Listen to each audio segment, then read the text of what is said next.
Hello everyone, welcome back. I am Fer and this is another episode of Deciphering Phyrexian. And in this episode we are going to talk about the inspirations of Phyrexian. We are going to talk about what real-world languages inspired Phyrexian and how. And in doing so, we will find a clue about how the creator of Phyrexian is. But first, this video, like all my videos, is brought to you by my Patreons. Otto Mathieusen, Mats Weig, Daniel H. McGillivray, Marlo Brown, Valerie Hyde, David Saunders, and T. Highfield. All my Patreons, thanks 1,000 times, thanks a million times. And if you want to become a Patreon, the link is in the description. First, let's talk about the aesthetic inspirations of how the language looks like. And I think that inspiration was Mongolian, because just look at that. Mongolian uses a very beautiful and very unique writing system. As you can see, it is written from top to bottom and from right to left. And as you can see, there seems to be this central line going through the text. The difference is that here this line is broken in between each word, and that the line doesn't continue between some letters and some characters. For example, this letter here interrupts the line, and as does this letter here. But for the most part, you still get this feeling of this line running through the middle of the text. And as you can see, Mongolian uses these dots and dashes to represent a few things. And you can see that better here. This is the name of a Mongolian newspaper. And you can see how they use these dots and lines. And if you have any doubts of that the Mongolian writing system was the inspiration for Phyrexian, just check this out. Let me show you the Phyrexian inscriptions. Here it is, the Phyrexian scriptures. And just look at this. This is like a tombstone for a Mongolian queen. And when you compare that side by side with the Phyrexian scriptures, I think that the similarities are undeniable. I think that what happens is that the creator of Phyrexian looked at Mongolian, they really liked it, and they just wanted to create a version of that which was more angular, that had a more threatening look. Because, I mean, look at this. Mongolian looks like, I don't know, something like elvish. It's very beautiful, but it doesn't seem like threatening, it doesn't seem aggressive. And I feel that's the feeling that Phyrexian gives, because it is full of these sharp angles and stuff like that. And Mongolian is full of curves and these flowing lines. But still, the similarities are very clear. And finally, I think that another aesthetic inspiration for Phyrexian was Devanagari. Devanagari is the writing system used in India to write many languages, actually, one of them being Hindi. And if you look at Devanagari closely, like, okay, sure, there is this line at the top of the characters, and the line breaks with every word, which is, okay, similar to Mongolian. And you may be thinking, like, well, that's not enough of a coincidence. It doesn't look too much like Phyrexian. Well, let's see what happens when we rotate this by 90 degrees. And what do you think now? It looks a lot like Phyrexian now, doesn't it? Let me put it next to the Phyrexian scripture so that you can see. What do you think now? I think they look very similar. Okay, maybe Devanagari looks a lot more busy. There's a lot more stuff going on here than in Phyrexian. But just looking at it, yeah, it does give you the feeling of like this language with a line going through the middle and the characters being to the sides of the line. Yeah, so I think that the inspirations for how Phyrexian looks is Mongolian and Devanagari, and then the creator just took it in a more angular direction. But now let's go through how the language works. Well, no, how the language is written, because Phyrexian uses a featural writing system. And featural writing systems are actually pretty rare in the world. The only major language in the world that uses a featural writing system is Korean. But I think that writing systems are superior. I hope that in the future, as Spanish, English, and other languages keep changing, I don't know, in a couple of centuries, they will adopt featural writing systems. And the idea of a featural writing system is that the shape of the letter is an instruction of how to say it. So for example, let's see. You can see that Korean has three kinds of stops. It has lax, tense, and aspirated. Okay? You don't have to know exactly what this means. It's just, for example, in English, you have two kinds of velar stops. You have ka and ga, right? Which you write like ka and ga. And these are the two velar stops in English. In Korean, they have three, right? And anyway, and so how do they write them? Well, you start with a base consonant, like, and in Korean, this is just like the base symbol for a velar stop. And then, well, when you want to make it tense, you just duplicate it. You just write it twice. And as you can see, they are consistent every time. Every time you have a tense consonant in Korean, it uses the symbol of the lax version, but twice. You can see that here with the T, and you can see it with the P, and you can see it with this. This one is like cha, and it's also twice the symbol for the lax version of the cha. And then if you have the aspirated version, is just the original symbol, but with an extra line. For example, right here with an extra line, and here we have the symbol for the T with an extra line. And well, the symbol for the P doesn't really fit that pattern. To fit, it should have to be something like this, but that's fine. I mean, writing systems, even featural writing systems, don't have to follow the patterns 100% of the time to be featural. You're allowed to have some exceptions. For example, here, there isn't an aspirated version of the S. There's only a tense, but even the tense version of the S also follows that same pattern. But then you have all of these symbols that don't really seem to be following any pattern. And that makes sense because there aren't many of them. Like, I don't know, maybe if Korean had like 3 different liquids, then yeah, it would make sense to have a pattern for them. But since they only have one, yeah, it just has this its own weird symbol. And the same for the glottal fricative. And this is not weird. For example, let's look at this other writing system. Actually, what happened there? This is the Evans script. This is a writing system that has been, much like Devanagari is used in India for many languages. The Evans script is used in the Americas by many native communities to write their languages, like the Cree and the Inuktitut. And the way it works is really cool and really elegant. I love it. The way it works is that you have like this a shape for the consonant, and then you rotate it in different directions to indicate what vowel comes after it. It's so logical, it's so simple, it's elegant, and I love it. It's a very good writing system, but even it has some exceptions. Look at these weird symbols here.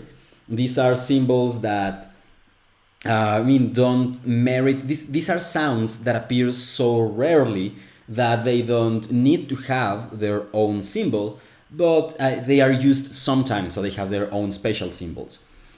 And Phyrexian works in a very similar way to both Hangul in Korean and the Evans script.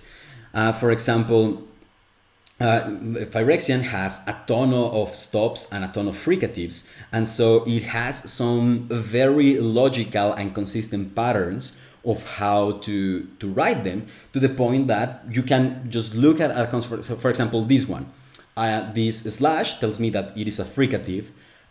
This diacritic tells me that it is said at the front of the mouth and without voicing. And so I started thinking, okay, so it's a fricative at the front of the mouth without voicing. There aren't many options. This is the tha. I guess it could be confused with sa, but that's why you have like fricatives 1 and fricatives 2. You have these two versions of fricatives. And yeah, it's a very elegant, very beautiful system. I guess every time someone creates a featural writing system, I just love them. I have a sweet spot for featural writing systems. I think there should be more of them. But just like Hangul has like this, sorry, I don't know what's going on with Photoshop. Yeah, I don't know. Okay, but just like Hangul has these 1, 2, 3, 4, 5 characters that do not really follow the patterns like these ones. In the same way, Phyrexian has these weird consonants that don't really fit any patterns. It's just, or if they follow patterns, well, I guess the nasals follow a really simple pattern. But yeah, these other ones, I mean, there are too few of them to really establish a very clear and logical pattern. And also, I think that the vowels are also inspired by how Hangul writes vowels. I mean, the vowels aren't in this table, but the way Hangul does writes them is that Hangul, for example, has a line means, I think this is a, and then you can have things like this, and you can have things like this. These are the vowels in Hangul. And you can sort of, if you squint at it, you can see how they inspired the vowels in Phyrexian. And so yeah, this is really cool. It's clear that it's clear that the creator of Phyrexian also has a sweet spot for featural writing systems, and they wanted to create one. And they did a very good job, in my opinion. In fact, like, you could use the Phyrexian writing system to write English, I think. And you would have to do a few modifications here and there, but it would totally work. Now let's talk more about the language. Specifically, these are called, these have many names. They are called Semitic roots, they are called radicals, they are called consonantal roots. All it means is that in these languages, like for example, well, the best examples are Hebrew and Arabic. These are the most popular languages that use this feature. You have a root, in this case is kataba. And then by putting this root into different patterns, no, not patterns, templates, by putting them into different templates, you change their meaning. So for example, in the simplest pattern, template, without changing anything, it just means the verb conjugated in past tense for the third person. He wrote. And so it's katab in Hebrew and kataba in Arabic. But then if you just take the root and you put them, we're going to put them in a template that just includes an N at the end. Well, when you do that, is katabnu in Hebrew or katabna in Arabic, and it means we wrote. And you can keep going. Like for example, here we have jiktob or jaktubu, niktob, naktabu.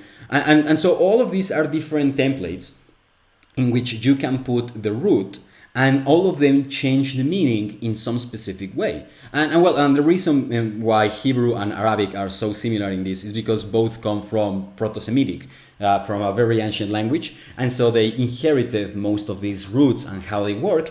Although you can see some, for example, some differences. In Hebrew is koteb, in Arabic is katib, and stuff like that.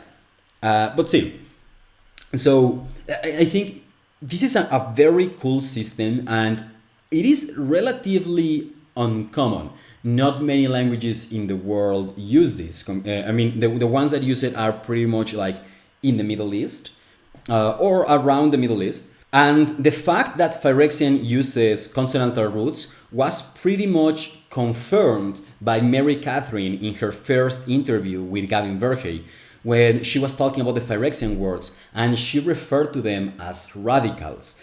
And then finally, you might have noticed there's a couple radicals that got changed on the glyphs. They were also just some minor typos. And okay, radicals doesn't mean the same. When you're talking about linguistics, a radical is not someone who is, well, very radical about their ideas or beliefs, but rather it means specifically the Semitic roots. Semitic roots, radicals, they are synonyms in linguistics. They all refer to these groups of three consonants that are used in these languages with these templates to change their meaning. And so Mary Catherine, by using the word radical to refer to the Phyrexian words, she pretty much confirmed that they are using consonantal roots.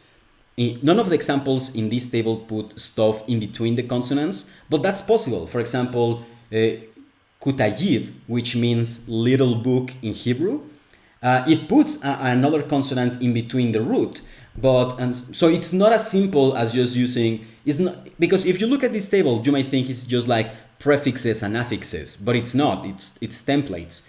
And so yeah, you put the roots of the word slide into this template and change the meaning. And as you can see, the root I'm using here uses 3 consonants. And this is what happens with most words in Hebrew and Arabic. Like, I don't know, like 70, 80% of them use 3 consonantal roots. But there are some of them that use 4 consonants or even 5, but those are extremely rare. And Phyrexian does the same. Okay, so let me show you. So for example, here we have an example of a Phyrexian root with 3 consonants, rukum. This is the root for to see.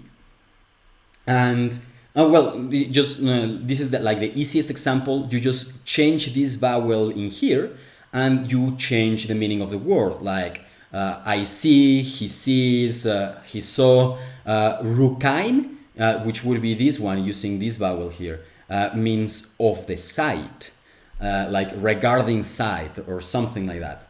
And this is like the easiest example, but we have seen examples of Phyrexian using more complex templates where other consonants are put in between and stuff like that. The problem is that we don't have enough. I feel like I have almost enough examples to figure out the templates, but I don't, and it's very frustrating. But hopefully, as we get more examples, we will finally be able to start figuring out the templates of Phyrexian and do a table like this one.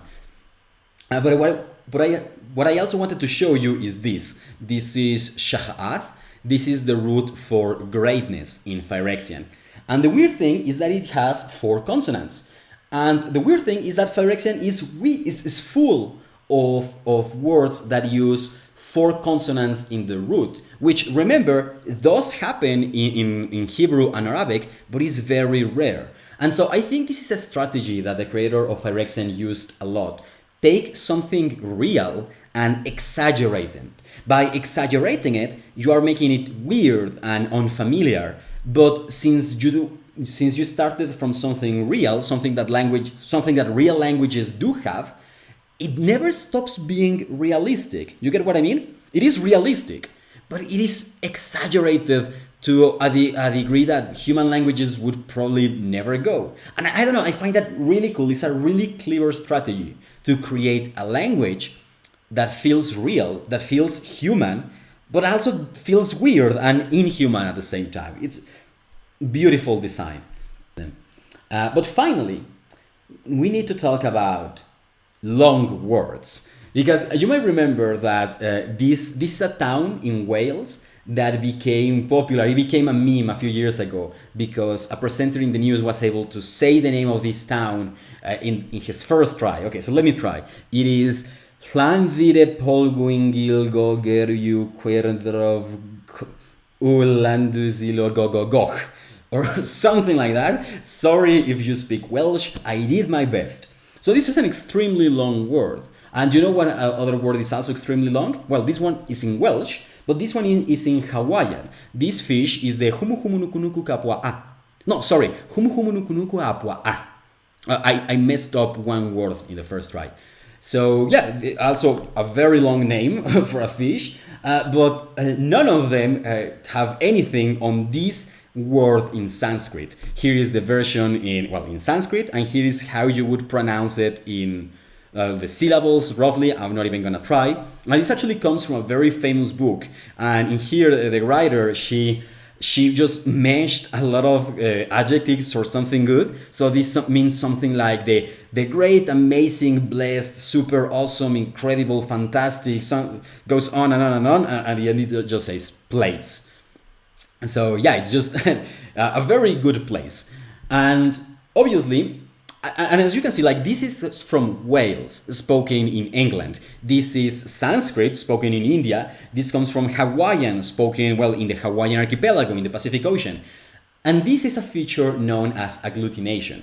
Agglutination allows languages to basically keep putting words together, creating longer and longer words. And there isn't really a limit. Like, this is a very long word in Sanskrit, but I could create a longer word in Hawaiian, or if I really wanted to, and because there isn't a limit. And so this is a very popular feature among languages. Like, the consonantal roots are only found in Semitic languages, only. But agglutination is found all over the world, all over language families. It's a very popular feature. And Phyrexian has it. Okay, so let me show you. This is the card for Tamillo Completed Sage. And if we look at her ultimate, it says, create Tamillo's notebook, a legendary colorless artifact token. That's all we care about for now. Because when we look at the Phyrexian version of this card, and we look at that part, let's look at the ultimate, it first says, so create Tamillo's notebook, blah, blah, blah, but then it describes it. It describes it in this line. Actually, let me... Okay, so we begin with this word in here, and then we have this. And all of this is just a single word that it just combines legendary colorless artifact token. No, I'm missing something.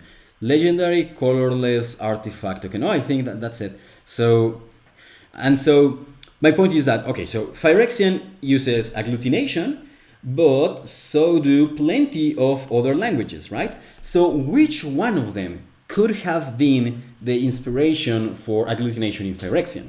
Well, it was German.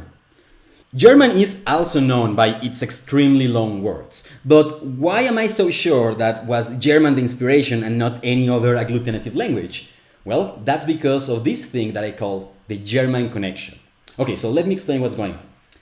In German, you conjugate the verbs for different meanings. Okay, so let me show you one example. Obviously, there are more ways to conjugate verbs in German, but these are the ones that we care about. This is lieben in infinitive. So infinitive means that it's not conjugated. So it just means to love in the abstract, to love. But if I want to say something like he loves you, I'm going to say, or she loves you, I'm going to say she liebt dich, she loves you.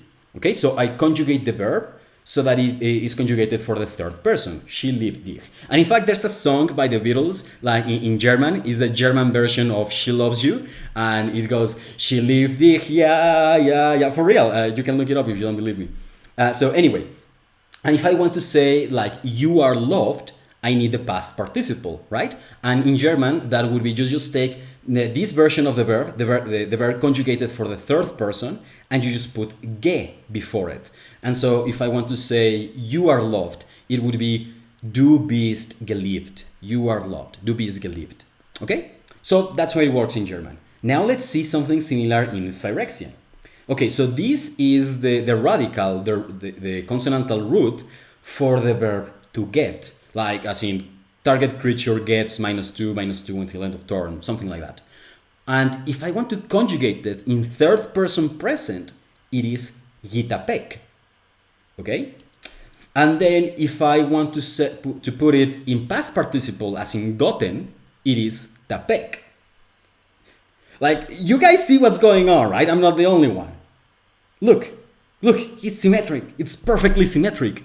Okay, so this is what I think happened. Whomever invented Phyrexian knew German. And they wanted Phyrexian to conjugate verbs, but do it in a weird way. And what did they come up with? They looked at how verbs are conjugated in German, how you take the normal version, and then you put ge to create the past participle. And they thought, well, what if it was the other way around? What if the normal version was the past participle, and to make the third person present, you put gi in front of it? And so it's like, oh! I have no proof, but neither do I have doubts that train of thought was had when creating Phyrexian. That was the thought that went through this person's mind as they created this language. And I love it, because works of art don't exist in a vacuum, right? So you have influences from other artists, and sometimes you put small reference to the work that inspired you in your own work, and this is that. But okay, let's think about this for a second. We know, okay, let's think about the influences of Phyrexian that we just have talked about. Okay, so that we know that in terms of aesthetic, Mongolian inspired how the language looks like. Next, we have the inspiration of how this writing system works, right? With these featural writing systems. Okay, but what about the grammar? What about the Semitic roots? This is a lot more complex. This is not just something that you can see in a table, that you can just see written. This is something that you have to deeply understand how it works in order to use it in a constructed language. And then there's, well, verb conjugations and how those verbs are like how those verbs are conjugated and the agglutination, and also the word order. The word order is very similar to German. In fact, I have comments in my videos from German viewers telling me that the word order in Phyrexian makes perfect sense to them, which is something I suspected. And my point is that all of these points to someone who has a lot of experience in Germanic languages and Semitic languages, specifically Hebrew and German, or possibly Arabic. And I started thinking, okay, so what background could explain those influences? In what background would I expect someone to have like experience with Germanic and Semitic languages?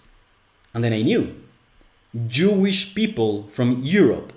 Okay, so let me explain. What happens is that there were many Jewish people living in Northern Europe hundreds of years ago, and they started speaking a form of ancient German.